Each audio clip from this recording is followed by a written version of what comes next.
Welcome to now Zen TV.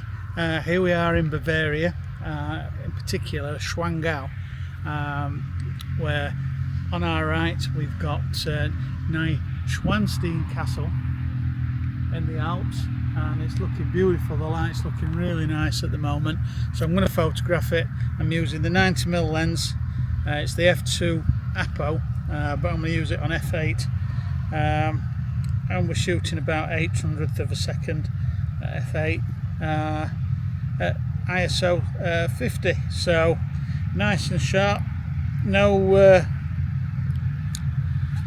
grain, absolutely sharp, pin sharp, some nice light. So I'm going to crack on, get working, and we'll speak to you later. Don't forget, like, subscribe, leave comments, hit the notification bell, and we'll talk to you soon. Alright, bye for now.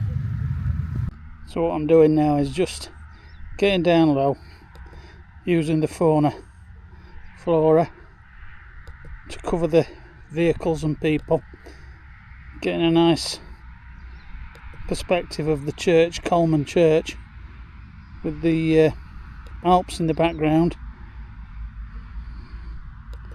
I think that's a lovely shot.